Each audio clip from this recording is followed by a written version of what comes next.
remake starting...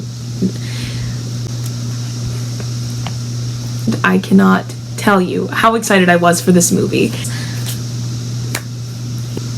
We follow a girl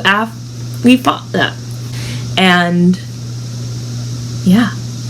And Pongo and Perdita... I really said I was going to keep the spoil free, and I'm just throwing you the entire plot. I'll try to make some edits.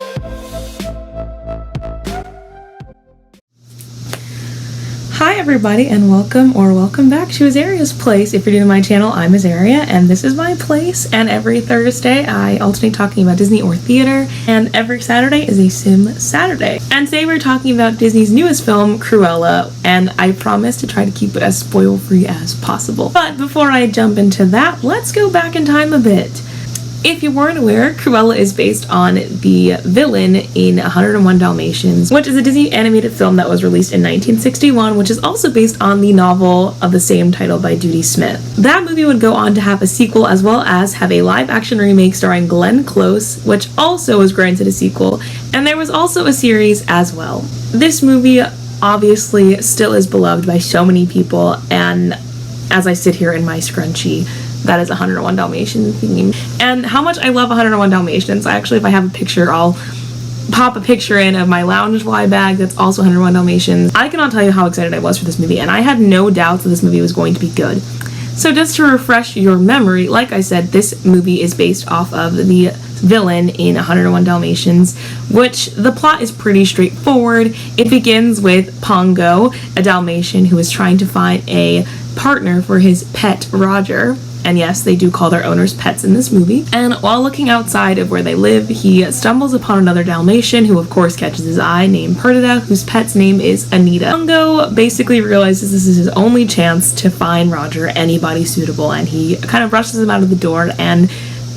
they hit it off pretty well. They get married, and Pongo and Perdita go on to have their own puppies, and they have 15 of them actually. Soon after we find out that they're going to have puppies, Cruella de Vil pays them a visit, and she wants to know when their puppies are arriving, which we later find out it's because she wants to basically make fur coats out of the puppies. She decides to get her two henchmen, Jasper and Horace, to steal the puppies so that she can make them into fur coats. They do this, they steal 15 puppies, and throughout the course of the movie, after they're kidnapped, we see Pongo and Perdita rescue not only their own puppies, but also 84 other Dalmatians, which leads to the title, which is 101 Dalmatians. And if you haven't seen that movie, go give it a watch. I won't give too much away, but Cruella de Vil, crazy woman.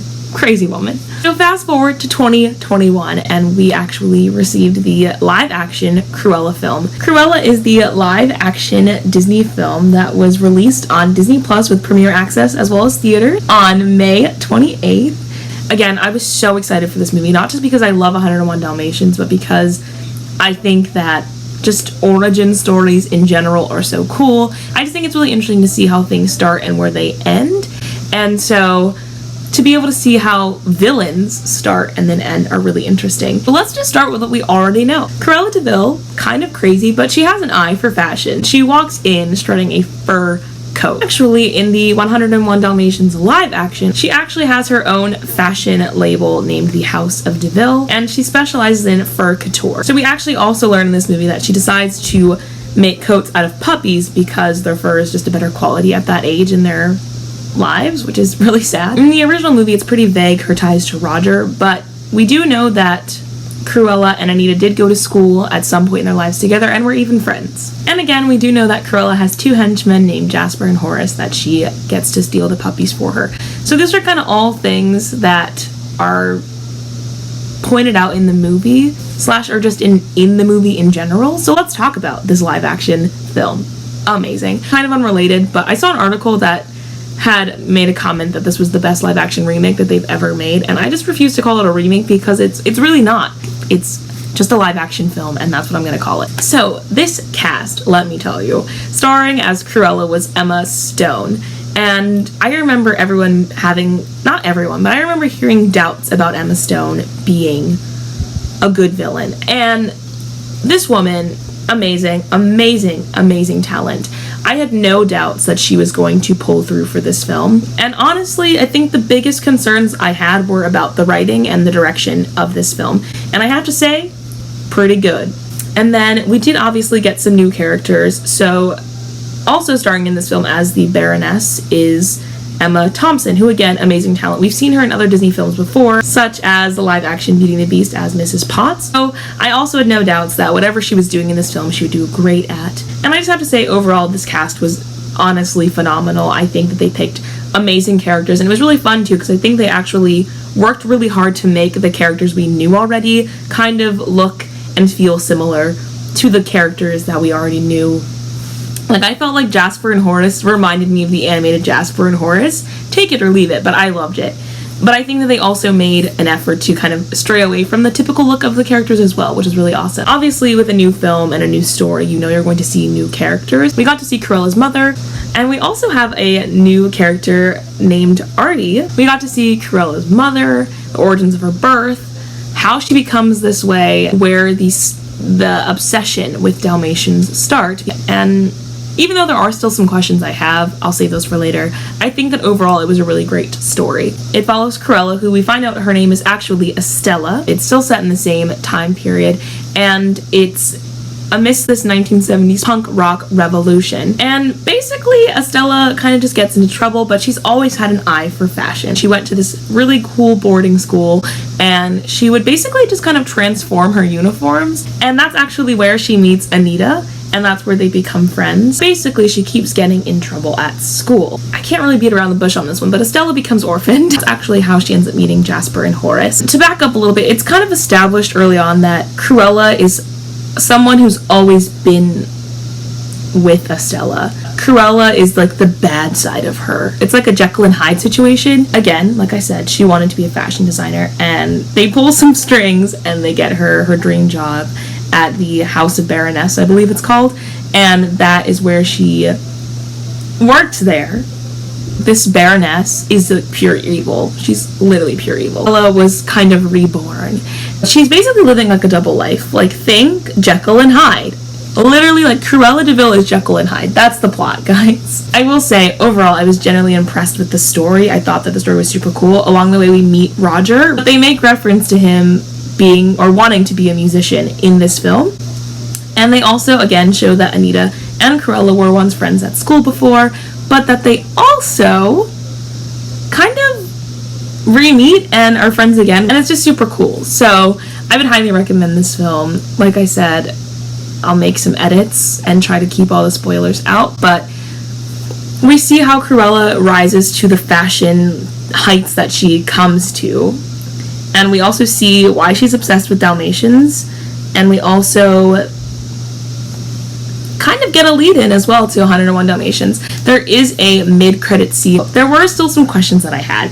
I think that, this isn't giving anything away, but I think that Jasper and Cruella maybe, like, if Cruella wasn't so crazy, Jasper would totally be, like, in love with her. I think he kind of is. Of this movie, there even was a reference, I'll stick it in like a side-by-side of the opening sequence where Pongo is looking at owners that kind of look like they're pets. Like, that's such a callback to the original film, and I was so excited.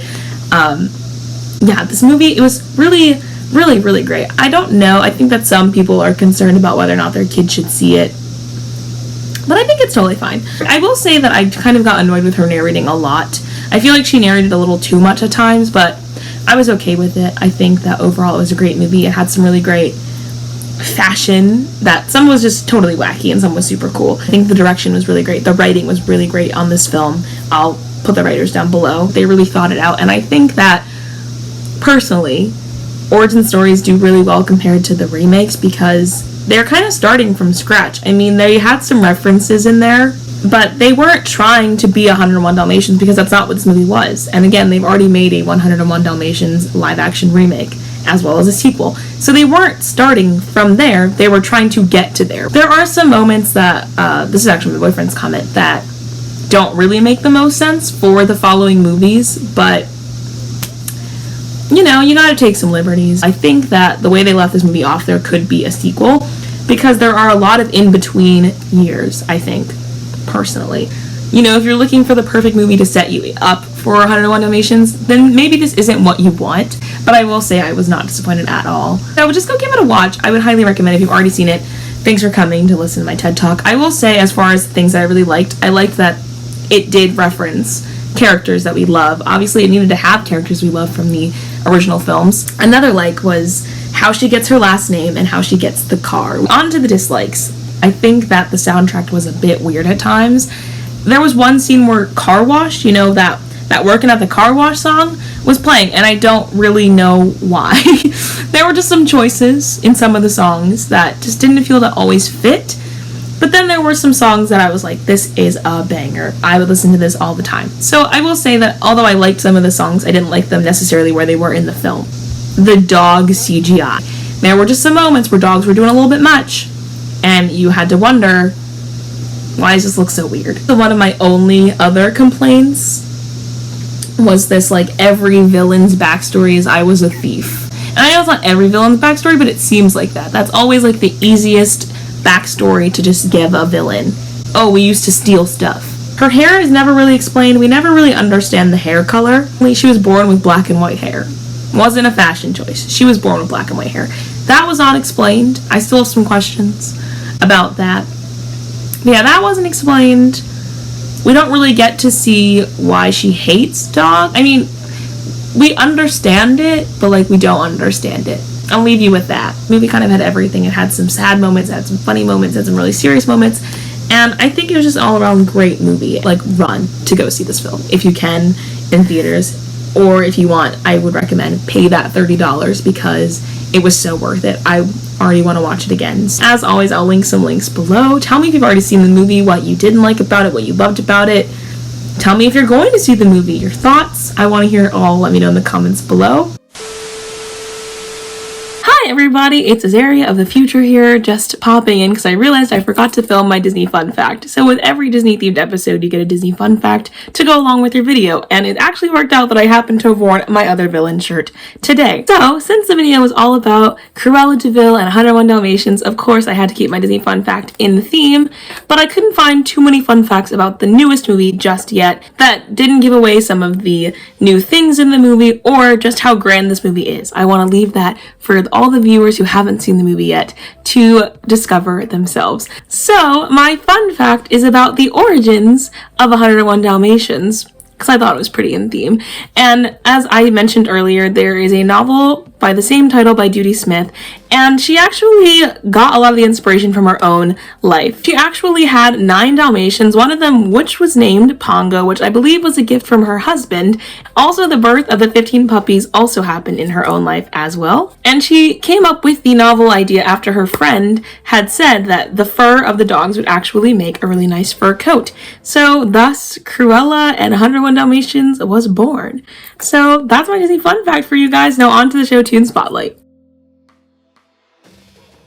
So I know what you're thinking for the show Toon Spotlight. Cruella de Vil is the obvious choice, but I decided to go against that because I know I have already used that in the reacting to the trailer video I did, but there's also a song that I have stuck in my head from the live action film that is just amazing. That song is I Wanna Be Your Dog, which is actually performed by John McCree. I don't know if I'm saying that name right, but he actually played Artie in the film. This song was stuck in my head after I left the theater, and it's still kind of stuck in my head, and it's really catchy. But anyways, I Wanna Be Your Dog is from the live action film Cruella, which premiered in 2021. So again, go give it a watch, so that way you can go listen to the whole soundtrack and just go crazy. Thank you guys so much for watching, and be kind.